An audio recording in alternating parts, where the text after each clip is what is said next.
Welcome back, everyone, to the Suit Yourself podcast, part of The Finish First Media. I am co-host number 1, Austin, joined today by fellow co-host number 2, Brandon Alessio. here on a beautiful Tuesday in October. Today is 10/20 of 2020, the year of terrible. On today's show, we are going to be going over the happenings of Week 6, some injuries, and just general takeaways from this week. Anything to add to that, Brandon? Sounds good. All right. Not much Well, to we add. will get started right off the bat here. No question for Brandon again tonight. I am ill-prepared as usual. So we're just going to jump right into things. Going over some of the notable injuries from the week. I have first here that Adam Thielen exited the matchup after suffering a hamstring injury against the Lions. He had an MRI on his hamstring, but he's optimistic that he'll play on Thursday. So that's not great, especially given that it is a hamstring. But The fact they had to get an MRI, but then like, oh, he'll be good 3 days from now, is pretty wild. well, sometimes those are just precautionary, just to make sure. Fair But enough. I will also like to note, I'm just reading the news. I don't have any form of medical qualifications So here. you mean you don't have any in-depth analysis on this? I'm just providing the news. That's all I'm doing. I'm reading essentially Twitter headlines. So Yeah, fair enough. Matt Ryan, quarterback for the Falcons, injured his ankle, exited the game in the fourth quarter this weekend, was ruled out. We do not have an update on the severity of the injury. From everything I've heard, I think he is going to play, but I am not 100% able to verify that. Not that it makes much of a difference. But I'm not even going to go over Detroit. Not really worth our time. Will Fuller injured his hamstring again.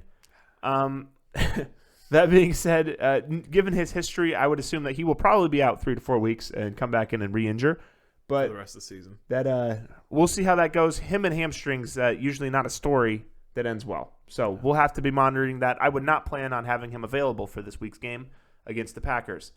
Marquise Goodwin was evaluated for a head injury, and Matt Breida cleared concussion protocol, but his eye was evaluated after the game, was evaluated after being poked in it. I've not been given any additional information outside of the evaluation portion. So, Hell of an injury. yeah, him and Tom Brady both took some eye pokes this week. Looking for some additional things that anybody cares about. Nobody cares about Rex Burkhead, so not going to go over him. These are also items for this week. So anybody who is had pre-existing injuries is probably not going to be mentioned here. Hurt. Granted, he might come back, but yeah, these are all new injuries. And so those are going to wrap up kind of the initial large ones, at least on the offensive side. Obviously, a lot of defensive injuries, but this isn't a defense podcast. I do hear that Dawson Knox might be returning from injury this week. That is incredible. Now he could get in there and drop 4 balls. Is this that week. big news for the Bills or no? No, that's no news. I think he's what maybe could save them from their 6-game skid. No, the Buffalo Bills are 4-0 with Dawson Knox and 0-2 without him. Fun fact. I was on Twitter and somebody like Dawson Knox will not be in the game. Like the team announced that on Twitter, and the top comment was, "Good, he won't drop 4 balls this week." That's just something you hate to see. I'm like, okay, you're not wrong, but you didn't have to say it. We'll get to the Bills in a little bit. We're going to go ahead and start on our Week 6 recap here. We normally go over Thursday night game, but obviously thanks to the Titans, I believe, or was it the Bills this week? I don't know. Due to everybody messed it up, and then Thursday didn't happen. Due to everybody getting sick. Did I say the Bills? I meant the Titans. Yeah. I don't know why I said the Bills. The Titans messed it up. Well, because we had 2 Monday night games. Yeah, because then the Bills were there, but then the Bills had to get were that upcoming Thursday, so they had to get pushed to Monday. So it was the Titans messing stuff. So thanks to the Titans, we had no Thursday night game, but we will start with them. We had Texans-Titans as the first game that we are going to recap. This game ended in overtime with the Titans winning, kind of not very decidedly, 42-36 in overtime there. Any big takeaways on your end? It really shows the importance. This might not be fantasy related, really, but how important a good coach is. How they could easily win games, because you can see teams of talent such as Dallas prior to Dak going down, and they still have some of it, and other teams like that where they're garbage. But are you referencing the Romeo Crennel comeback when you're talking about the coaching? What do you mean? Well, didn't the Texans come back? Oh yeah, no. And then the coach's name, Mike Vrabel. Mike Vrabel. That's it, Mike Vrabel. His little fake 12 men on the field, which legitimately won them the game. It goes to show like all good teams have good coaches, and it just shows the importance of it. For this game, there wasn't much in the way of surprises. There were a couple receivers who surprised me a bit. I guess Darren Fells on Houston might have shown that he's a viable third option there. Adam Humphries and Anthony Fisker. I know Humphries had a couple good games before this, but Anthony Fisker, I don't recall him having many good games. So maybe those guys are someone to keep an eye on. 9 targets. 8 for 113, 1 touchdown on 9 targets. Led the team. That being said, Tannehill threw for almost 400 yards, and Deshaun Watson threw, I believe, a season high as well. So these guys, even though they're lower names, they probably won't be able to reciprocate it much. However, it seemed like just about everyone was clicking. One guy I was a little disappointed in was Jonnu Smith. But other than that, it was a pretty predictable game. Derrick Henry did well. Tannehill did well. Deshaun did well. David Johnson did okay. And like the top guys, Cooks and Fuller, did well. Yeah. A.J. Brown did well. I mean, like, all the guys you expect stuff out of showed up except for Jonnu Smith, basically. Derrick Henry had himself a day. 22 carries for 212 yards, 2 touchdowns. Also 2 catches for 52 yards. So massive day for him. 5 targets as well. I would say Adam Humphries is kind of working his way into being a weekly flex play. 6 for 64 and a touchdown on 6 targets. A.J. Brown back in a big way with 2 targets, 5 for 56 on 7 targets. So he was really rolling. Yeah, the 2 touchdowns. He's obviously something that they missed, and he's going to work back in very well. Yeah, so far I seem to be wrong about him. I thought he was going to be just whatever, but he seems when he plays, he's good. Mm-hmm. No, absolutely. Brandon Cook showing that, as I predicted before the season, it looks like he's going to be the number 1 option. He hauled in 9 targets, which was second beside under Will Fuller, but Will Fuller's injured, and we assumed he's going to be. So maybe when they're both playing, he might not be the number 1, but he was 9 for 68 and 1 touchdown. Fuller 123 touchdown on 11 targets. Cooks, I feel terrible about him because I dropped him after the 4th week because I was in a crunch. Well, I had I was wondering why he was in the waiver wire. I'm like, ooh, Brady Cooks is in there. Who dropped him? I never looked it up. He had, I think, like a total of 7 points in 4 weeks, and I couldn't. I was in a spot where my tight end wasn't playing, my kicker wasn't playing, and like a bunch of other people weren't playing, and I didn't want to drop people. Speaking of Adam Humphries, we have a fun fact here. He has every single game he's played in, he's had 4 catches or more, and he's never had lower than 40 yards, and he has touchdowns in 50% of the games. So he's moving his way into, like you said, a flex play, but like a pretty safe floor. Because if you look at it, his worst game was 4 catches for 41 yards and no touchdowns. Yeah. In full PPR, that's 8 points. He's definitely not a sexy play, but no. But like even like last week, he had an 18-point week, which like it isn't like you didn't hear much about that. But he's moving his way into at least being relatively viable. We'll give a shout out to Tannehill as well. He's been playing very good. Very well. 30 for 41, 364, 4 touchdowns, 1 interception. He's looking very nice. He's been playing at an MVP level. People keep talking about like Russ, about Rodgers. Tannehill should be in. I'm not saying he should be the MVP, but should be in the conversation at least. I will say that I do not trust the Titans very much. I know it's kind of weird to say about a 5-0 team. I'm starting to. They beat every single team they played by less than a touchdown, and the teams are never that good. It's like the Bears. I wouldn't trust the Bears to beat anybody.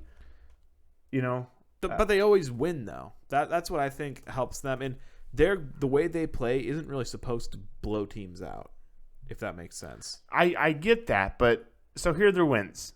They beat the Titans. Denver, I remember. They are the Titans. Oh, I'm sorry. I read the wrong side. They beat the Vikings. They beat the Broncos. So they beat the Broncos by 2. That was when everyone was healthy. The Jaguars by 3. The Vikings by 1. The Titans the Texans in overtime by 6. They steamrolled the Bills. And they steamrolled the Bills. Yeah. So outside of the Bills game, and I don't know if this is an advantage or a disadvantage, so I'm not going to totally get this from them. But, I mean, they had like a 10-day layoff. What also is interesting, though, a lot of those teams, for instance, Wisconsin or Minnesota, they're garbage, don't get me wrong. But when they show up, they show up. So very well – because, I mean, you can make the same argument, the Seahawks only beat the Vikings by 1. I just think in the same way the Bears are really overrated, I think the Titans are really overrated. I still have a lot more faith in the Titans. I, of though. course, do as well. I mean, that's not even a question. I'm just saying I think that they are beating terrible teams by under 5 points, like consistently. So I'm not saying that they, like you were saying, they are built to do it this way. It just makes me nervous, especially when you get towards the playoffs. But moving on to the Bengals Colts. Yeah, I spent way too much time talking about that. So next we're going to move on to Bengals Colts. Colts take this one 31-27. Another close loss for the Bengals. Speaking of teams that are really not that good and have a good record, being the Colts, Phillip Rivers. Do I call it a bounce back game? 29 for 44, 371, 3 touchdowns, 1 interception. I'll call it a bounce back. Speaking of teams I have no faith in. Well, yeah. I mean, granted, No he's faith in doing the that Colts. against the Bengals, which is not saying anything. Colts running. If you see their rushing, Jonathan Taylor has 12 carries for 60 yards. Which is fantastic. And Trey Burton, Phillip Rivers, and Jordan Wilkins all have 1 carry as being the For second, negative- third, for and negative fourth 1 yard. leading rushers. Yes. Yeah, So, they're down by so much at the start where they had to do that. 59 rushing yards on the day for the Colts combined. That's tough. But yeah, that was I feel like Taylor was a victim of circumstance. I have there. just about given up on trying to predict which player to start on the Colts. Marcus Johnson leads the way today as far as the receiving options. I should To be honest, clarify. I found a hack around that, and that's just to not start any of them. No, it seems like it. 5 for 108, no touchdowns, and that was on 8 targets, which was a team high. T.Y. Hilton, another goose egg. I just don't. Goodness. Yeah, sakes. I don't trust T.Y. Hilton at all. I think Trey Burton is an okay. I'm desperate at tight end play. I guess. He 4 for 58 with a touchdown. It's essentially whoever is going to be the. I mean, even Jack Doyle had a touchdown. It's essentially nice touchdown, whichever tight end is going to play the most is a good start. Mo Alley Cox is hurt, so he didn't get in there, even though I like him. But in the Bengals rank in the bottom third in pass defense too. So like if Ty can't get it done against the Bengals, stuff like that's concerning. Even like Rivers had a good day, but yeah, they're against a bottom third team. One thing that did surprise me a ton, AJ Green actually showed up and looked to get a pulse out there. 8 for 96 8 on for 11 96. targets. Yeah, for him, like that's better than he's done all season combined. T. Higgins, though, if you picked him up, he's been pretty nice. 6 for 125. I saw the dumbest thing. I saw a question in like a legitimate I think ESPN was like, no, like they answered the question like, is AJ Green a must start now? Our experts say no. I'm like, duh. Yeah, who's Yeah, starting like him? like not even like I can see if you're desperate starting him, but like a must start. No, he's not a must start, and he's remaining on my bench unless I get hit hard again with injuries or bye weeks. We do like to mention that Joe Mixon did go 18 for 54 with a touchdown, and on the receiving game he went 2 for 15. I believe he went out of the game with an injury. I don't think it's going to keep him out. Giovanni and Very much. And Joe Burrow also had rushing touchdowns on the one, which probably had Joe Mixon owners punching air. But Yeah, Joe another Burrow. underwhelming game for Mixon though, again, which seems to be a weekly thing. Yeah, I mean, Mixon's not. I still think he's a very good player. Well, and I he'll mean- find a way. I mean, for fantasy though, it's just every week it's like, well, there's another dud. Like there's no way he's living up to that first round pick hype right now. I don't think he was taken in the first round. By In a lot anybody. of them, he was. I don't know about that. Fine, first to early second. I mean, he's on track for over 300 carries and 1,100 yards. That's not very good. Well, for a running back, for yards, I mean, not that many guys rush over 1,000 anymore. He's also second in the league in carries, which helps him. But Well, that's why you're drafting him too, though. I mean, you draft based on a lot of stuff. and that's also with his 250-yard game he had in there, whatever he had a couple weeks ago, which I don't see him still replicating. think you underrate him, but I do want to mention Tyler Boyd had a decent floor game, 5 for 54 on 8 targets. So I think him, Higgins, and AJ Green as a dart throw are all going to be your best options outside of Joe Mixon. Obviously, still would not. Yeah, your when AJ Burrow. plays with some conviction, he could clearly get something going. Rank their 3 receivers in terms of which ones you're most confident in. Boyd, going Higgins, forward. Green. Oh, okay. I might go Higgins, Boyd, Green, but Those not two sure. are the close ones. Yeah, Green, they're pretty close. Green, if he could keep having performances like this, he's obviously going to move up. But it's just after having 5 bad weeks in a row, it's hard for me he's to be not like, really doing anything vertical. His average, I don't well, yeah, and like he had 5 bad games in a row. I'm going to be like, oh boy, he had 1 good week, must start. No. You I think was he's a born must start yesterday. now? No. Oh, Moving on to the Falcons and Vikings. Clash of the Titans. Falcons take this one 40-23. Yeah, that's they're now 1-5. I still think, and this is why I didn't want to bet in the Vikings earlier, because I think the Falcons, a lot of teams play better when they lose a coach. So maybe maybe they start playing better. I mean, they have enough players that they could get it done. Again, I say this every show. It can't get much worse. Well, So I mean, and of course, I start Matt Ryan, or I bench Matt Ryan in a 2-quarterback league, and he goes And 30 for 40 and Julio, 371 and 4 touchdowns. Julio's like, hey, I'm going to remember how to play football this week, which is fantastic to watch.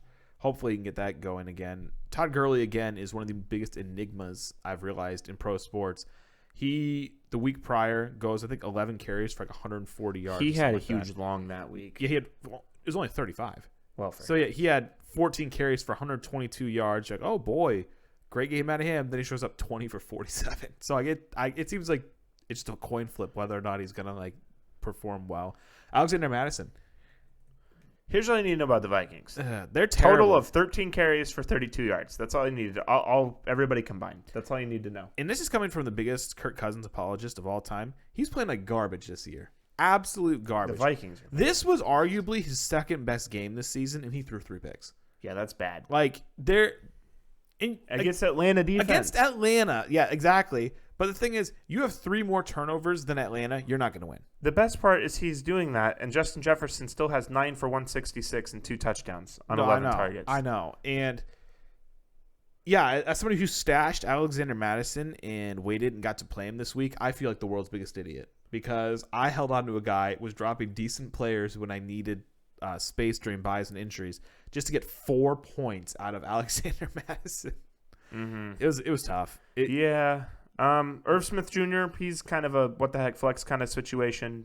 4 for 55, so kind of a really low floor there just if you need somebody to throw in there. Thielen again with a game where the points look good, but it was like a scary performance. 3 catches, 51 yards, and a touchdown. That seems so mundane, Yeah, but you're going to keep rolling them out, but with this offense, you're going to have some of those kind of games. On the flip side, Russell Gage, I think if he's I think we've talked about this a while. He should be owned in all leagues, but if he's not, obviously pick him up. 4 for 65. I think that's a pretty good floor game for him. Hayden Hurst decided to show up the week I'd cut him. Yeah, Hayden Hurst is 57 weird. yards. He seems like he's either going to give you 12 or 2. That's so. honestly, that is the Atlanta offense in general. Yeah, it depends which Todd Gurley's either offense going to shows ball up. out or be terrible. Julio Jones is either going to do nothing or have 137 yards. It seems like they're all like that. I do think, though, it's interesting. Like I said, if the new coaching staff can kind of inspire this team, I mean, I realize that they're 1-5, but with an extra playoff spot this year, and if you rattle off a couple wins, you're maybe get to 8-8 if they get hot. I know their but division's not overly easy either, but I still think that they can. they're still is good enough to put up points, and if you can put up points, like they've scored 40 points. If you score 40 points, you're going to beat probably 90% of the teams out there. So if they could keep it, and it was consistent too, 10, 10, 10, 10 for each quarter. So it wasn't like they got really hot and just cooled down like the Vikings I were. mean, they're not going to get 3 interceptions a week either, but the Vikings were 0, 0, 7, and then 16 in garbage time.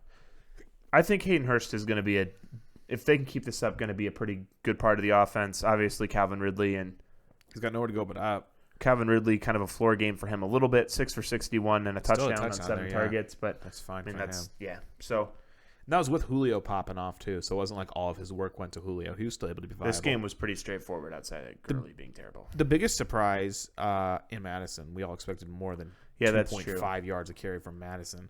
It's But- going to be tough to keep rolling him out there if they're going to be down this quick, though. I mean, they're Well, that playing against a and- winless team in And that. if Dalvin comes back, then the bye week. So then they're probably going to rest Dalvin and he'll be back after the bye week is the idea. Yeah. But the biggest surprise for me this week was the Patriots and losing to the Broncos. 12-18, might we add. And Was this really that big of a surprise considering Cam Newton's coming back from yes and no. COVID? I don't think Cam's a great quarterback. And they have nobody on that team? Yeah, I don't think he's a great quarterback. So when he goes up against a decent defense, he kind of gets exposed.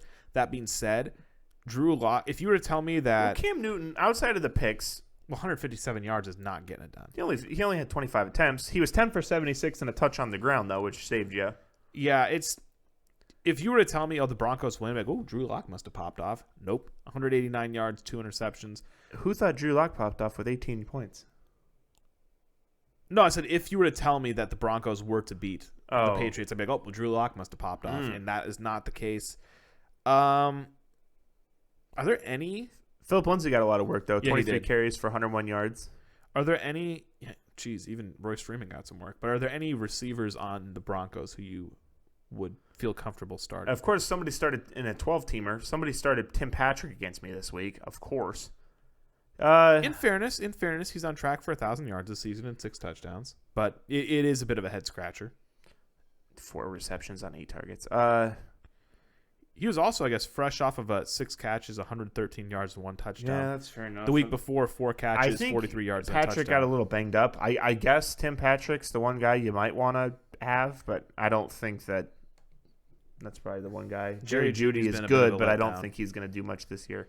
Especially with the inconsistent quarterback play. He doesn't, since he's mostly a downfield option, he's not like 2 catches. Like I'm looking at it now. James White. The past 2 games, he's had 2 catches each game, which is a little. James' stat line is so funny. He had the most targets on the team. He was 8 for 65 yards on 9 targets. That's another reason, like Cam, for instance, that's almost half his yards to the running back. Edelman, unfortunately, is looking really banged up out there. He was 2 receptions for 8 yards on 6 targets. He did have 38 passing yards. He just doesn't look right. Yeah, they really need to get That whole offense get doesn't some look help. right.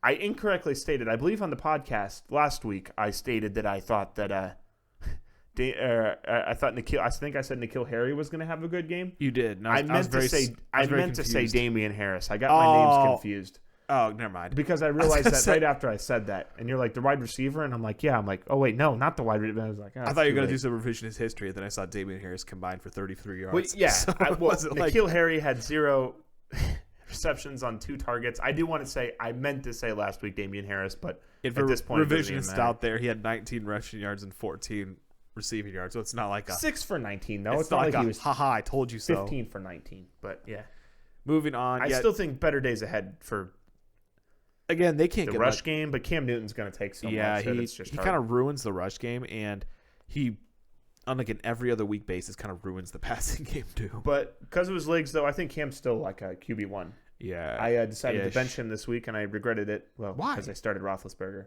Oh, you have a bunch Cam of still running. put up like 18 points. Oh, So well.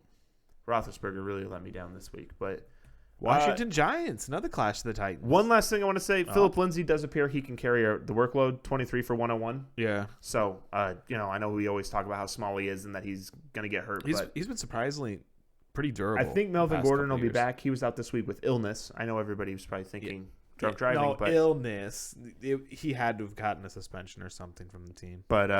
I thought it was a mandatory 3 game from the NFL if you get that, but maybe it has to go through court first or I don't know. But Who knows? like Brandon said, next game we have the Giants overtaking the Washington football team 20-19. You could take this 2 ways. They really hurt their chances of getting Trevor Lawrence, but they are 1 game back in the division. So the Cowboys are in the lead with 2. Eagles have 1.5. Washington and New York both have 1. Excuse me. We have seen a massive step forward for the Giants franchise and for Daniel Jones as a whole. This was the first game of the season where he did not have more turnovers than he did touchdowns.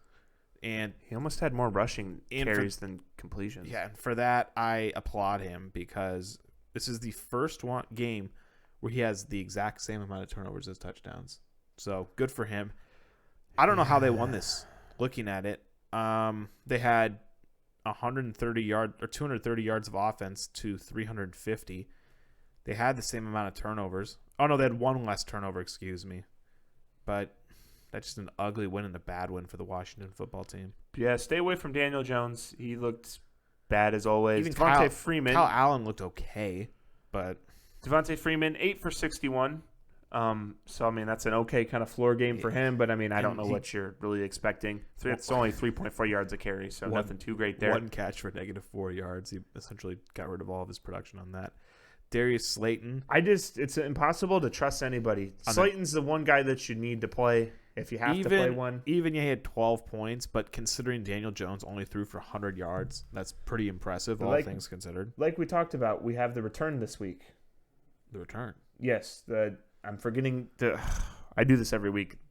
The Giants wide receiver who's been out since week 2. Sterling Shepard. Sterling Shepard is returning this week. Sterling Shepard. He did lead the team in week 1 on targets, I believe, and receptions. So he will be back this week. Is he worth the pickup? Yeah, you might as well. And, I would say depending on your team. on a bad team with maybe a little deeper league. I mean, yeah, if we rostered Alexander Madison for 6 weeks to get 4 points out of him, this guy's worth rostering too. Yeah, that's probably true. Other than that, there's not much to really talk about. Both teams are an absolute just dumpster Well, I fire. would say on the Washington side of the ball, J.D. Terry McLaurin. McKissick is going to be a pain somewhere for Antonio Gibson owners. Then again, though, people who had Antonio Gibson had no business getting points out of him. I don't know, but McKissick had one less carry. He was 8 for 41. He outrushed him, and he had more receptions. He was 6 for 43 on 6 targets versus Gibson's 4 for 25 on 5 targets. He is going to be a thorn in the side, though, that's for sure. It kind of makes both of them unplayable in a weird way. Yeah. I mean, kind of. I mean, I'm trying to see what he got here. In a full PPR league, I guess he got you 13 or he got you 14. So I mean, that's not terrible, but McKissick did. Yeah. Would you pick him up in a non PPR league or in a half PPR league? I mean, I think this is probably one of his better games. Yeah, I mean, with how disparaged the running backs are, I'd say why not? I would say that if you didn't have to, I would try not to, but Again, if you're out here they're rostering both very low end plays. Madison for 5 weeks. But yeah, like you said, not much to say about that. Both teams are honestly horrible. So the Eagles are our only hope to dethrone the terrible Cowboys. So we'll see how that goes. I'd say the only threat to the Cowboys is the Cowboys themselves, but I mean, They're just bad. they just keep shooting themselves in the foot. Moving on to the Red Patriots, Rifle. the Ravens-Eagles, the Battle of the Birds. Philadelphia almost comes back, and it seems like the Ravens tried their damnedest to let them. It's 22 points allowed in the fourth quarter alone. But Miles Sanders did go down. What with was an the injury. score? Oh, 30-28 in favor of the Ravens. Again, another week with Lamar Jackson throwing for fewer than 200 yards, which has become a trend at this point. He did rush 9 for 108 and a touchdown, though. Don't forget that. He had that one really nice run. But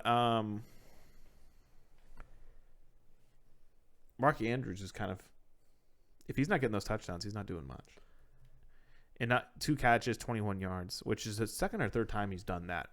But Miles Sanders, I've also heard, has gone down with an injury, and he most likely will not play this Thursday. Yeah, it looked like he was at 1 to 2 weeks. So Which I don't know is- why he didn't show up on the injury report that I looked over. But The problem with him, too, is I think it's because he hasn't been officially ruled out.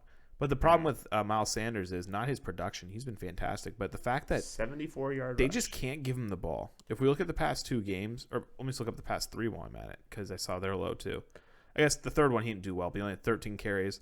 The second game, 11 for 80, which is great. Then he had 9 for 118 against one of the best teams against the rush, too. But it just seems like, It's just tough when you're down so quick. yeah, they're down so much, and then I mean, he's doing as much as he can with it. It's too bad he didn't get the touchdown on the 74-yard run.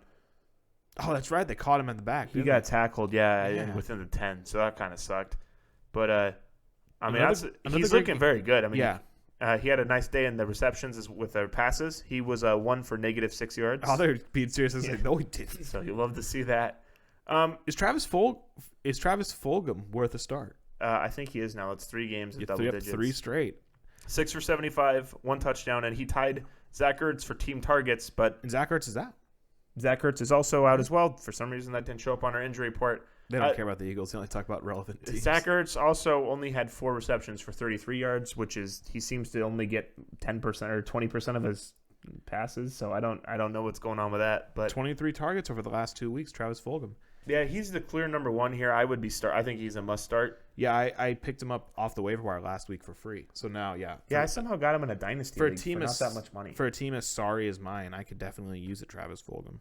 I think Hollywood Brown shows you that his floor It's is relatively high. I mean, I don't think he's going to have that many big weeks. I think he's just going to be a steady guy. So Decent whatever flex. that means to you. Yeah, he's on track for 100 or 69 catches, 1,000. I will say that their rushing situation is disaster. It looks like Gus Edwards is going to get the most carries in that backfield. Mark Ingram in a standard league, I think is droppable. 14 for 26. That is tough. Again, though, they only give it to him when they're blowing out bad teams, which is what has me worried about him. But Yeah, granted, it seems like they're doing that on a weekly basis. It more so seems like they're all unplayable than anything. Yeah. But yeah, I honestly don't know how I would just avoid if at all possible. Yeah, I had their defense in a league, the Baltimore, and they had a ton of points, and they gave up 22 in the last quarter and lose the league by 2. So, I'm not here If for only that you had defense. the Dolphins defense. That's the guy I was playing. He had the Dolphins defense. Yeah, I know. It was a tough week. Pittsburgh would have been nice too. Speaking of tough weeks, we do have the Browns and Steelers. Browns, lose this one 7-38. What can we say about the Browns besides I think that they're not good? Baker Mayfield. I is not a think good I'm going to quarterback. put them in the same class as the Bears. Not with the Titans. Titans are way better, but I think what we could learn from this is Baker Mayfield's not a good quarterback. he was pretty hurt. In fairness to him, and the Pittsburgh defense is good, but yeah, he's the one holding the team back. The team's Yeah. not holding him back. I mean, the rushing, they couldn't really get much going on the ground either, but that's expected against Pittsburgh. He had only 18 attempts. Baker did 10 for 119, 1 touchdown, 2 interceptions. Sacked four times with a QBR of 5.5. Ugh.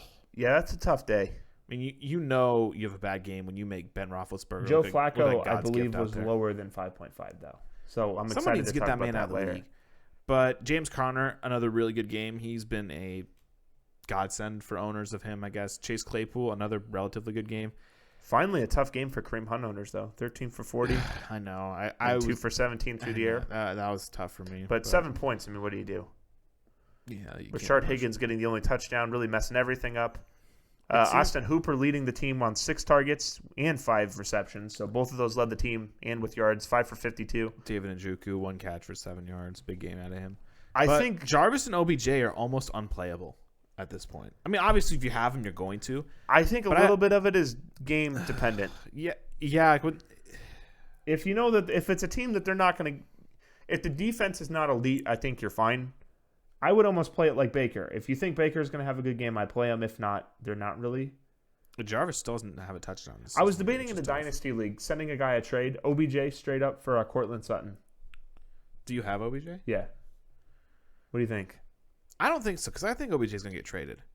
Right now, he's on track for 850 yards on the end of the season, which for him is just simply. Well, he's also significantly older. It's not really. Let me pull up his age. I think he's 27. OBJ is? He actually is like 10. He is 27. Wow. But I mean, like, that's what How old's Cooper Kupp? you're still. He's probably 27. Yeah, he's 27 too. No, I said that because I thought that made you think of him. But even at 27, he should still have like 3 good years left. So like, at least. Yeah, but big. I don't know. I just think. Well, I mean, like not, athletic wise, going like, oh, he's gotten older. I don't I'm think that very works deep right at now. receiver. If it means anything in my. Oh, Dynasty you league. meant you said that in order for trading. Okay, I thought you meant he was not performing this No, season. no, 'cause no, he no. was I'm getting saying in a older. Dynasty Okay. league, I'm very, very deep at wide receiver, and I can bench him. So like, Then maybe that is a decent idea. I was wondering in my head. It sounded stupid, like almost, but then I was like, I guess that's especially since he's out the whole year, Sutland. So Yeah. it might make somebody a little more. Essentially, this made. We all had our doubts about the Browns, and this just solidified them. But we also all weren't sure about the Steelers, and this kind of solidified them as well. So it kind of just let us. Kind of. I don't think the Browns are that good, but No, I think no. it's solidified Chase Claypool. 4 for 74 on 4 targets. That's the only. I mean, James Conner looked good as usual. Claypool also got 2 carries for 7 yards and a touchdown. So he's getting it done by any means. I believe he had a rushing touchdown last week as well. So he's averaging. Yeah. I mean, when he's playing, he's averaging almost a rushing touchdown a game somehow. James Conner looking good, 20 for 101 and a touchdown. I know you might have already said that. I'm kind of forgetting our conversation. Juju, I still think is one of the more overrated receivers in football. Fortnite really helped him out. If you have him, I'm not excited about it. No. I'm trying to think. Who do the Browns play next week? I'm just trying to think if For their sake, hopefully somebody who's terrible. would you start OBJ next week? I'll find whoever they're playing, assuming they don't have a bye. It always depends. It all depends on who I have on my team and who they're playing. Well, I'm just in general. Yeah, no. Just let me know who they're going up against. Well, okay, nice. It says no internet. I'm going to do it one more time, and if we, They play the Bengals next week. That is a start. I don't know why my internet is not working, but they play the who? The Bengals. So is he a start? Yeah. Do you think with over under 13 points? Under. He's only been over like one time. Man, and against a bad team? You're saying this guy's playable against bad teams, but if he's in the under flex, 13, is in that the flex, playable? I feel like he's going to be an Ugh. 8 to 12. Who wants him for a flex? We didn't draft him as that, but it's what you're getting. That's out of him. tough. I think he's playable next week, but on my team, which I have good receivers, I need to stop playing him. But I think Austin Hooper's going to maintain being a good play every week too. Yeah. Thankfully, after I dropped him, he started playing decent. So, story of my fantasy life. Speaking of playing decent, do you know who didn't play decent? To no one's surprise, Teddy Prob- Bridgewater in the next game. Oh, I thought you were going to say David Njoku, but 216 yards, 0 touchdowns. The Carolina Panthers lose. Paint us the picture. What was the score here? I said Carolina Panthers lose 16-23 to the Chicago Bears. Put $20 in that game. Why is my internet not working? Let me tell you something. I won $20 on that one too. But David Montgomery, again, another just awful rushing game. He saved himself with the receiving again. He's proven to be a decent receiving back and a horrible running back. I'm trying to look at other things. Nick Foles did not play particularly well, but they're still able to get the win. I'm trying to think what else. Mike Davis, efficiency-wise, wasn't there. However, they gave him the ball enough where he was still able to be a viable option. Mike Davis, solid. There are reports that Christian McCaffrey might be back next year. The coach said next week. Well, he might be back next year too. But the coach said he could be back this week, he could be back the next week, or he could be back the week after that. And I do not know what that means, and I do not like it because if there's uncertainty, that means I don't think he's going to play The next Bears week. front is pretty good, though, in fairness to Davis, who was 18 for 52 and a touch.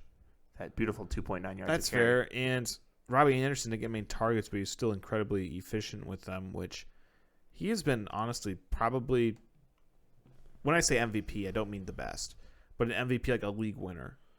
Like, yeah, he's been real solid. He's been drafted as probably what? He's been drafted He as... was ranked on, when we did ESPN at the couple days before the draft, he was like, the season start, he was the 99th ranked player. I think I got him in like the 13th round in the draft. I got him, I think, in the 130s. He's currently on track for over 100 something catches like and over 1,500 yards. So far, he's been absolutely fantastic. I think he'll bounce back, too. Him and DJ Moore kind of bouncy ball a little bit. And if bounce back between means targets, do better than 77 yards, then that's fantastic for him. That being said, Panthers are usually better than 60 Jimmy Graham points. gets enough targets and enough work where I think he's a viable option at the tight end. And Allen Robinson is another good one, but those are the only two guys I trust catching the ball. Yeah, of course, Cole Kmet gets the one touchdown. That's criminal. Which is, great. Well, outside of Nick Foles' rushing touchdown. But, Nick Foles, a little bit of a rough day for him. I don't consider Panthers defense to be that good. I just don't think he's that good. So he's good enough in the sense where he's kind of like the Fitzpatrick where, like, he'll at least, like, go for it, whereas, like, Mitch sucked and he wouldn't go for it. Yeah, he's unlike Mitch in, like the he complete opposite way. He has at least some balls. Like, Mitch just, like, it's time for the 4-yard pass. Time to miss Allen Robinson for the 7-yard pass. At least if he's the train wreck that can sometimes pull it out, the whole train through. Like if I'd rather have you go incomplete throwing in a 40-yard pass than throwing a 5-yard pass. No, and exactly. Nick Foles is the 40-yard guy. He gives you a chance more so than anything. I mean, they're undefeated with him, I think, aren't they? I guess granted they've only lost one game, but they're doing well enough with him. Granted, I don't see that turning into playoff success. I can't remember if Mitch. I think Mitch got benched at 3-0, but I can't remember. Well, he should have been. Moving on to the Lions and Jaguars. Jaguars. Again, the Lions are better than the record. I'm saying it now. Here's what happens. You're saying that because you kept thinking the Jaguars were good. The Jaguars are just terrible. They're terrible. I thought they were good. They're terrible. Well, are the Lions better than the record? Well, it's good. They're stomped. Wow, they beat a 1-win team. Yeah, they stomped on them. They were a 1-win team. But they were, exactly. So they're better than the record. If they're better than 2 wins? Yeah. How much better? First off, I think it was... I'm kind of getting upset that this is what you're... This was the first game. They were 0-5 before this game with a 10-point lead or more in a game. Like, that's just bad coaching. Whose fault's that? That's bad coaching. And they have the pieces to succeed. And I believe Matt Stafford is now, I think, 11 or 12 and 1. Now, hold on. Who are these pieces they need to succeed? A running game? Because DeAndre Swift has one good game. Well, here's what I'm saying. Matt Against Stafford, a 1-win team? I believe, is 12 and 1 when his running backs get 100 yards or more. Or when a running back. You don't play Jacksonville every week. What I'm saying is, if he can get good production out of his running game, which they did this week, they're a very underrated team. I don't know. I don't think you're going to get that. Because Stafford didn't play well. I mean, they still put up Peterson, 34 points. DeAndre Swift had a 54-yard rush. I mean, Peterson still had one additional carry. I know, and as an owner of him, this DeAndre Swift game scares me a lot. This is a weird game. Peterson, 15 for 40 and a touch. DeAndre Swift, 14 for 116 and 2 touchdowns. DeAndre Swift has gone into must-start territory. And you might say, what? After this game? No. He has had 9.8 points in half PPR, so in full he's been above that. So in full PPR, he's had 10 points or more in 4 of the past 5 games, which that's a must-start flex. And you might not think he's been good, but even like the one game he didn't was week 1, and that was when he dropped that wide-open touchdown. So he should have been double figures. So he's been in the opportunity to – Well, yeah, I'm not disagreeing with you on that. he's been like even – but yeah, he's been given the opportunity to actually like score points, and I think his role's only going to get bigger. James Robinson on the other side of the ball, 12 for 29 rushing, so not great. No. But through the air, he was 4 for 24 with a touch, saving his day. Yeah, it really did. So he still put some good points up. I think they're going to keep giving it to him, so I think he's always going to be a good play. Keelan Cole, 6 for 143 on 9 targets, so he had himself a nice day. DJ Chark, a little bit back down to earth, 7 for 45 on 14 targets, though. I see the stat. Gardner Minshew, 1 catch for 0 yards, but he was the one who threw the ball. So did he throw the ball, get tipped, and he catch it? I don't think you're allowed to catch it. I think that's illegal touching. I'm pretty sure that's a penalty if you touch it. He has 1 catch. Catch it. He has 1 catch, and he's the only one who's thrown Yeah, the ball. believe it or not, I did not watch the entirety of this game. So I don't know what happened there, but at this point, DJ Chark did have a good game, but he had 14 targets, which is a little scary. It's not that good of a game. 45, he's just dinking and dunking. No, it's not. But I mean, like it was like I guess serviceable. But with 14 targets, it is a bit disappointing. Keelan Cole again looked like the better option.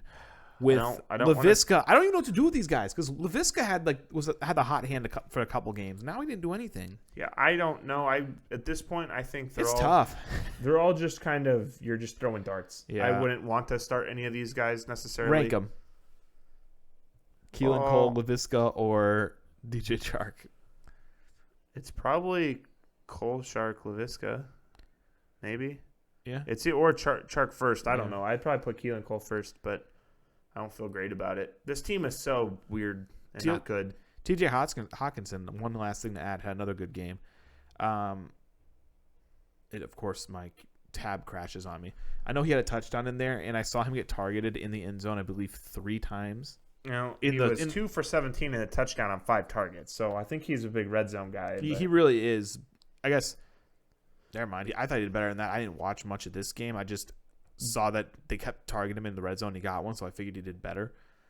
And just to confirm what we all know, Kenny Galladay is the only one you want. Yeah. I know Brandon might argue Danny Amendola, but if you're desperate for a couple points, Kenny was 4 for 105, no touchdowns on 6 targets. I think he'll have better days ahead. So. Yeah, and even if 101 yards or however many he had is a down day, then that's pretty good. A lot of times yardage is the bigger thing than just because it's more, you can be more consistent with it. It's not exactly. You don't want to he had 10 yards and 3 touchdowns. It's like, he's never gonna get 3 touchdowns again. But speaking about things we'll never get again, how about you better not be talking about Ryan Fitzpatrick. How about Fitzpatrick in a Dolphins jersey? And this one hurt my heart because he's a good dude. I don't really I get it and I don't get it. I get that they're going into a bye, but it's not like he's been killing them. It is one of those picks was one of the arguably the best catch I've ever seen against him. That Jets player who caught it against his butt. 18 for 191, 3 touchdowns, 2 interceptions. By the way, leading his team to a 24-0 win, might I add. It's tough to get benched that way, but I get it, and I'm sure he does too. Of course he does. He only went there for the mentor role in the first place. Yeah. So they're probably look, dude, we love what you're doing, but we got to look ahead now. He's probably I get it. I'm 50 years old and I'm from Harvard. I think he's a very strong leader, though. Yeah, he's a good dude. Ever since he showed up with the new coach, they've really kind of, even when they were losing a lot of games last year, they looked like a different team. Not only that, they're 3-3. I know it's not really a winning culture by any means. Well, but the Dolphins, they're at least winning games. Could you imagine? You want to know the last time the Jets were winning games? I was going to say, imagine the Jets being 3-3. That'd be as a Jets fan, you'd have to feel the best feeling just think back to the Jets. When was the last time they were good? Mark Sanchez. No, it was back when Fitzpatrick was their quarterback. No, it was Sanchez. No, Fitzpatrick. Sanchez made back-to-back AFC Championship games. Well, I mean, not good, but presentable. Rex? The last time they were. With Rex Ryan. Well, yeah, but they were good a year in there, too, with Fitzpatrick. I have no recollection of him playing on the Jets, to be honest. What? He's the reason Brandon Marshall got paid. I have no recollection of this. Maybe this was probably before my red zone time. This was a few years ago. On the flip side, speaking of not good quarterback play, Joe Flacco, 21 of 44, 186, and 1 interception. Not a great day for him. I was wrong. His QBR is a little higher. I'm not sure who I was thinking about. 2015, we had Ryan Fitzpatrick, starter of the Jets, goes 10-6, with the leading rusher being Chris Ivory. But yeah, I remember Chris Ivory being there. And he left, or this next year they went 5-11, and after that they went 5-11, 4-12. I guess last year they had 7 wins. Wow, because Darnold actually didn't look that bad. Doesn't feel like it. But yeah, the last time they were relevant was with Fitz there, and since then it was 5 years prior, and that was with Sanchez. But yeah, he kind of just showed up and like, hey guys, we could win some games, and it seems like that's what he was doing with the Dolphins, and he just gets kicked to the curb. Yeah, I mean, there's a reason he gets moved around a lot, but I guess, yeah, if he were dropped for somebody like Daniel Jones, I'd lose it. Whereas like Tua, at least it's for another exciting player. Wait, at least it's for like a young guy who's apparently supposed to be really good. So like I understand it, but I just hate to see it because I actually like Ryan Fitzpatrick, and this could be the last time we see him play. Shout out Myles Gaskin though. Yeah, actually showing up. 18 for 91 on the ground. Unfortunately, we did not have a 1 carry for 1 yard and a touchdown for Jordan Howard. However, he is healthy this week. I think he was just deactivated. So we might. No, they just deactivated him. Well, good. They should. I don't think he's actually playing. They should. I think he's a healthy scratch. That being said, Devontae Parker had a pretty rough game, and he's still the only guy I have really any faith in. Mike Gesicki again burnt me. Between him and Preston Williams, it's like a bouncy ball every other week. Just bounce up, bounce down. It's just. I've played Gesicki 2 weeks, and there was 2 worst ones. I think it was 0-0, if I recall. No, he had 1 catch for 3 or 1 catch for 15 yards the game I played him, and then 0 for 0. He had 2 targets. So yeah, I played him 2 weeks, and I've gotten 2.5 points out of him. And what's great now is that all this is going to change because Tua's back. So now it's going to be even harder to predict anything. The New York Jets though are a. At least Gaskin though is going to stay good. Yeah, no, he might even get better. Myles Gaskin's good, but in an exact opposite light, the New York Jets are garbage. Here's all you need to know. Crowder, 7 for 48 on 13 targets. Crowder, good. Play Crowder. Brashad Perriman might be worth a pickup. He was their big, and I say big in quotes, offseason acquisition who's been hurt. 4 for 62 on 8 targets. I'd say he might be worth a pickup. He's a hold, maybe a flex play. Frank Gore, 70 total yards, a couple catches. I don't want to talk about Frank Gore. Maybe if you're desperate for flex, I refuse to talk about Frank Gore. Never roster him more than 1 week if you need him for a week. That means it's time to move on. Yeah. Oh, of course. Next, we're going to move on to the game that I sat on my couch yelling about. I'm not going to say what I was yelling, but yelling things all afternoon. Nice. Packers lose 10-38 after being up 10-0. I mean, what's there to even say about this? This was just a tough scene. Aaron Rodgers, 6 for 35, 160 yards, 2 interceptions. The first one was really bad. The second one was half his fault. That was still pretty bad. He was sacked 4 times. Brady, 17 for 27, 2 touchdowns, no interceptions. It's just the Green Bay looked terrible. This is as a Packer fan, this is one of those ones that you kind of like pretend that you're happy about early in the season. Might as well get those out of the system. Well, sometimes I'm one of those. I don't know. I don't even think it's me being like. I don't even know what the right word is. I do think it's good sometimes to lose. I spilled water all over myself. Does that make any sense? I think sometimes it is good to lose or get blown out, like just so you kind of realign and like, hey, we're not untouchable. I'm probably just making that up. I'd say there's nothing in this game we really learned other than the fact Ronald Jones is pretty good. We knew that. Gronk has kind of been relevant for like 3 weeks straight now, and I hate that.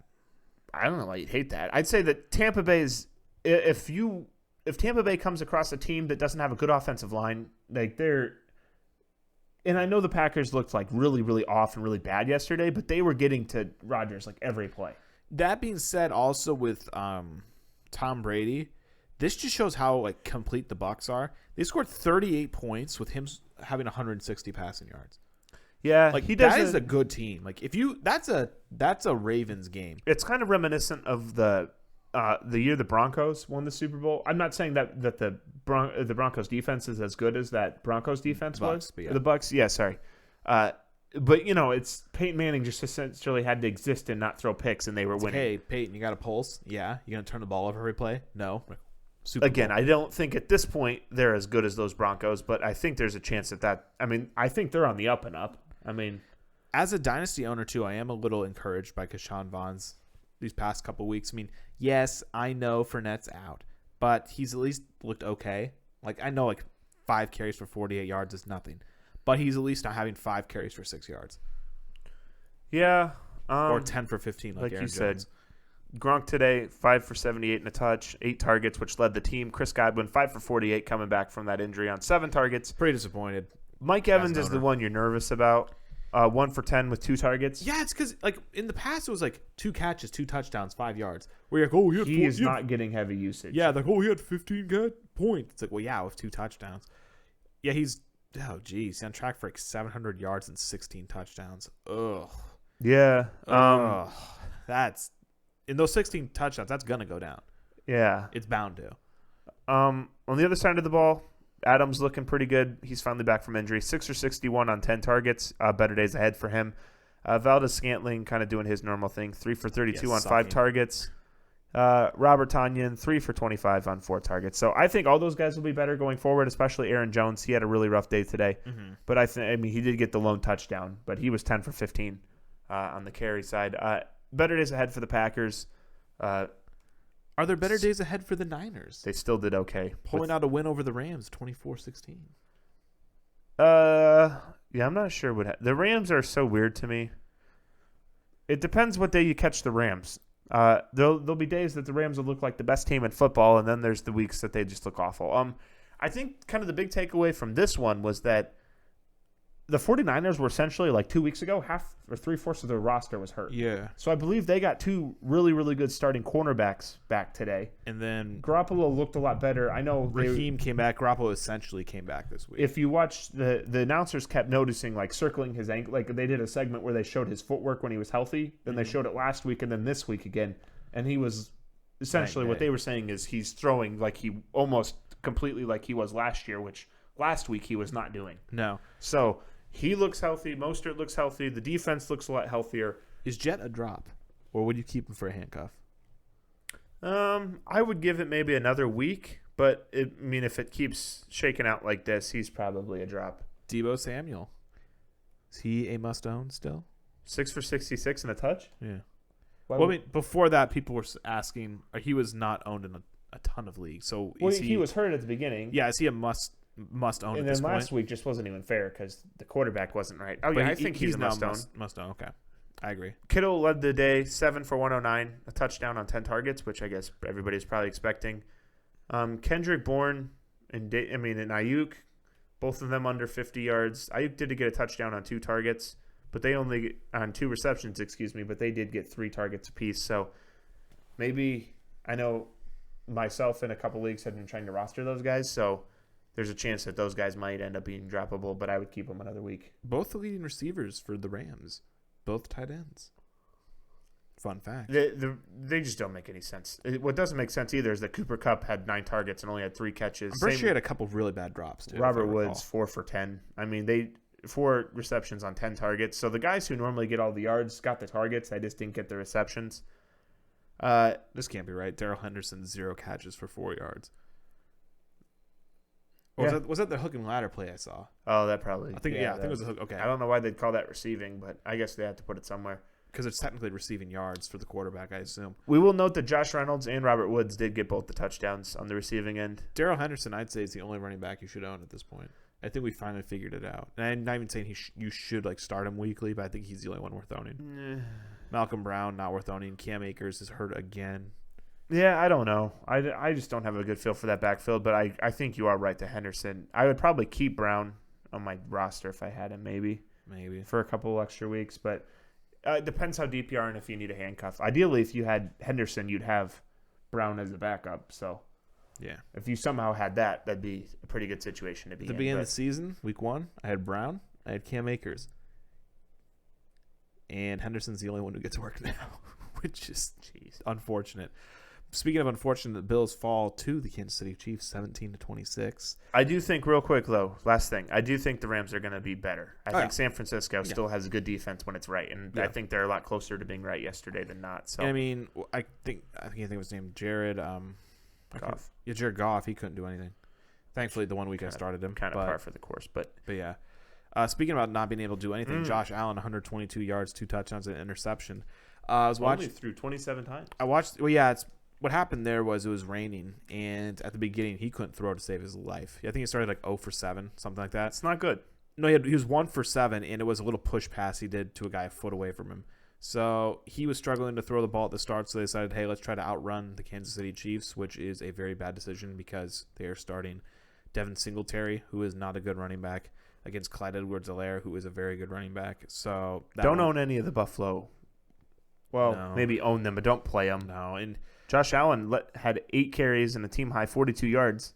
yeah. Patrick Mahomes even was 10 for 36. That's a weird for him to run 10 times. And the Kansas City Chiefs has had fantastic pressure on Allen too. Like he wasn't sacked at all, but that man was rushed every single play. And if he's very mobile. If it wasn't for some magic in the pocket, he would have been sacked probably 5 or 6 times. Stephon Diggs and Cole Beasley were still able to be relevant. At this point, John Brown is a bit of a head scratcher. He can't seem to get anything going. He dropped one in the end zone pretty badly on a touchdown. like that's his thing. Yeah, he dropped a pretty bad one, which could have easily made it a much different game. However, Cole Beasley still is a very reliable option for a flex play and for the Bills in general. Whenever they need a few yards, he's the guy they go to. And he's also been pretty good in the red zone as well. Other than that, I think the guys on the Bills who are ownable, or maybe not ownable, but playable, Diggs and Beasley, obviously with Josh Allen. Beasley more of a flex, I would say. Yeah, and there's no real surprises other than, I guess, Demarcus Robinson a little bit for the Chiefs. But other than that, it was a pretty by-the-numbers game. Well, yeah, Kelsey, 5 for 65. He got both the touchdowns on a team-high 7 targets. Tyreek Hill, I'm not really sure what happened to him. But He just didn't throw the ball. 3 for 20 on 3 targets. They So had 46 rushes to 26 passes. that was a very strange outcome for him. And they couldn't go deep either because of the rain. Yeah, that's true. Which, that rain was, like, I used that as excuse for Josh Allen. Like, well, he couldn't get anything, but neither one of them could. Clyde Edwards, though, 26 for 161. Yeah, the Bills kept getting them to tragic he 3rd didn't and get a long. touchdown. Yeah, they kept getting them to 3rd and long and giving it up every time. And Clyde was a big part of that. Yeah, it's not good if you lose the – I mean, the Bills won the turnover battle 2-0 and still lost by 9 points. No, because Allen threw a pick. He did? Yeah. Oh, I must – okay, sorry. I was looking. So they still beat him, though. No, it's 1-1. 2-1. No, because Kelsey He lost a fumble, but Kelsey and Mahomes both lost a fumble. Mahomes didn't lose it. Jeez, I don't know how to read box scores. Which says down here, fumble, I I see it. Yeah, that's my bad. So It was 1-1. cancel that. And there's a one. bunch of boneheaded penalties by the Bills too. Like some guy suplexed a guy out of bounds. It's like, really? Like, you're down 9 points and you're think they suplex had, a guy like, out of bounds. They had 2 out of bounds penalties in Yeah, the like same. in the drive. same drive. It's like it was like third. It was like I think after if they hadn't like, done that what is penalty, going it would have on? been like 3rd and 12, and then he hits him with a suplex, and then it's first. They were like clearly all yeah. out And of. it's like, and guys, then come on. That one guy got pushed like 5 yards out of bounds. I was like, Yeah, what are you doing? Exactly. And like at that point, they were still in it. Like they're probably going to lose, but they were still in it. Like they still had a puncher's chance. Like, no, I'm just gonna crush this guy out of bounds when we have him at 3rd and 9 or something like that. But yeah, it was an ugly game for the Bills, just as it was an ugly game for the Cowboys last night. And a very beautiful game and a very rewarding This game one makes for me happy. Kenyon Drake owners. I watched this game with a smile on my face. Cardinals win this game 38-10. I'm also putting the Cardinals in our Bears. Whatever the other. I'm not even going to say the our Cardinals Bears, won. Colts. The Cardinals did not win. The Cowboys just lost. I think that the Cardinals are fraudulent. Oh yeah, but Kyler Murray 9 for 24. That is not good. 10 for 74 on the ground with the rushing That's with the rushing touchdown. That man is quick. My Yeah. goodness. Him and Lamar. You always talk about how fast they are, but when you see him, it's like, He oh, probably looks quicker because he's smaller too. But yeah, he looks quick. he just changes. I don't know what his top speed is. He's probably but- pretty fast. But his ability to get to top speed in like a split second is incredible. You blink and he's gone. But He should have the nickname Jet, not McKinnon. like Brandon mentioned, 20 for 164 and 2 touchdowns on the ground. No catches. So Yeah, I was losing by 10 points in a league. I had Kenyon Drake, and he had that 69-yard touchdown and won by 3. It was one of the most rewarding experiences of my life. It was kind of weird though. It was fantastic. No, Dude I'm was just not touched. He was just cut right through him like a knife through butter. he didn't look that accurate through the passing. I mean, DeAndre Hopkins 2 for 73 on he was 8 9 for targets. 24. Yeah, he was not. He it just looked weird. That's why I say the Cowboys just lost this. If you hold a quarterback to 9 for 24 and you lose by 28, that is just a collapse. well, Ezekiel the red Elliott- rifle. Ezekiel Elliott, feed me. Well, yeah, he dropped the ball twice. Zeke had 2 immediate lost fumbles very quickly in the game. Dalton He's been terrible with that this year. I'm going to look up the fumbles. Continue, sorry. 34 for 54, 266 yards, 1 touchdown, and 2 interceptions. So I believe it was 4 total turnovers for the Cowboys. It was just a very rough game. Zeke 12 for 49, again with the 2 fumbles. Pollard got a lot of work this game, mostly because of the fumbles. He was 10 for 31. Through the air, Cooper had the most yards, 7 for 79 on 10 targets, with CeeDee Lamb following up 7 for 64 on 10 targets. Amari also did get a touchdown. Dalton Schultz, another guy who you're going to want to keep playing, 4 for 35 on 5 targets. At least I think you want to play. Zeke had a team high 8 receptions for 31 yards on 11 targets. So he had the lead in targets too. It's kind of a weird Ezekiel thing. Elliott has 5 fumbles and 4 lost ones through 6 games, which is not good. Yeah, that's not At great. all. I think those are all season highs for him. Yeah, that's on track for, I think, 12 to 13 lost fumbles in the season, which is unheard of. And just to throw it out, Michael Gallup, 2 for 23 on 6 targets. He's getting very close to droppable territory. Yeah, especially yeah, he's had that one good week. And other than that, he's just done. Luckily, I played him that week. Yeah, no, I played against him that week and lost by like 10. So that's just the biggest anomaly really just hate of all to see time. that. But I do want to say Dalton has always been bad on primetime games. I know Unfortunately for the Cowboys, they have about 5 more of those. that's a lame excuse. Actually, no. Unfortunately for all of us, they have about 5 more. It was primetime his games. first game. I don't really want to call the Cardinals defense amazing, but it was, of course I dropped them too. But it was Dalton's first game. And the offense is good enough. I think they're going to be better. But let's just be fair. The Cowboys are just bad. I think we all just think like, oh, they have good receivers and Zeke. They're great. And it's no. And to be they're honest, not. Zeke hasn't even been great. Well, Like we saw in the film, in the past, Zeke he has. looks slow. But I mean, like people Last like, year. like how could they lose? They have Zeke. They have these receivers. Like Zeke is, I think, closer on outside of a fantasy perspective because he gets so many touches in fantasy. He's closer to an average than the best, I think. Like if 5's an average running back and 10 is the best in the league, he's about a 7. Yeah, it's tough. He doesn't look that incredible. I mean, I think on his longest yard last night, he had an 11-yard run.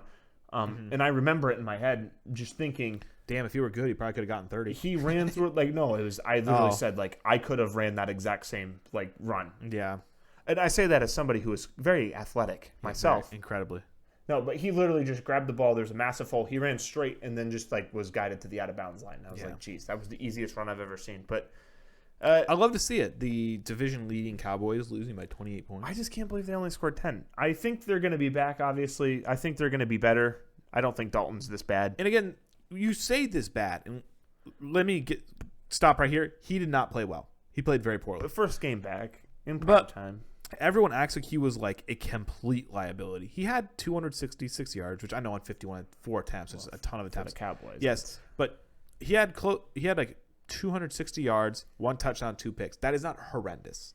Like it's serviceable. Better days definitely ahead. And if you have that kind of game, you should have more than 10 points. The problem is the Cowboys, I think they've given up over 30 points every game. They turned the ball over 4 times too, which if you give up 38 points and you turn the ball over 4 times, you're going to lose 100 out of 100 games. Yeah, so I'm still, as every other podcast and person in the world has said, I'm very interested to see how this division shakes out. And But one last thing, they scored their 7 points or touchdown on the last drive of the game.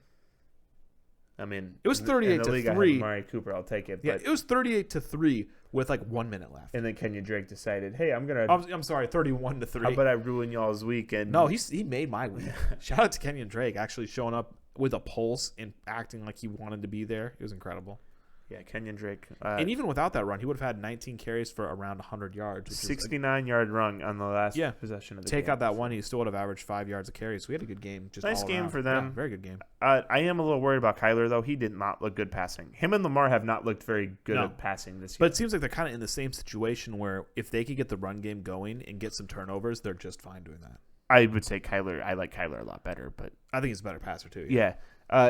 they just don't have the defense that the Ravens have. No. But so that's actually going to wrap up. That was our last game of the week. That's going to wrap up our Week 6 recap there. What a recap. What? What a recap. Yeah, absolutely. What a recap. Brandon, just very Quickly, where can we find Yeah. them? You find us in the same place you always find us, finishfirstmedia.com, or if you're on YouTube, or if you like YouTube, if you're on YouTube, you've already found us. But if you like YouTube, you can go to Suit Yourself Pod on YouTube.com. That's Suit Yourself Pod, YouTube.com, or even Apple Music or Apple Podcasts, technically, and Spotify. Suit Yourself Podcast. That is Suit Yourself Podcast.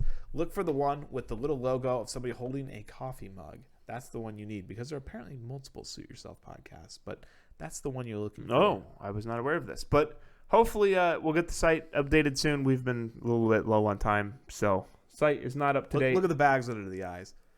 The website is not up to date, It's but like exhausting we said, time. hopefully we get that figured out soon.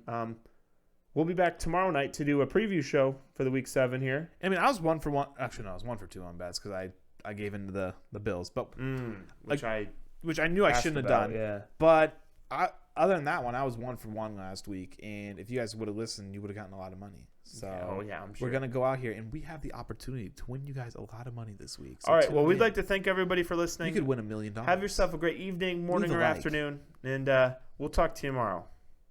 Bye.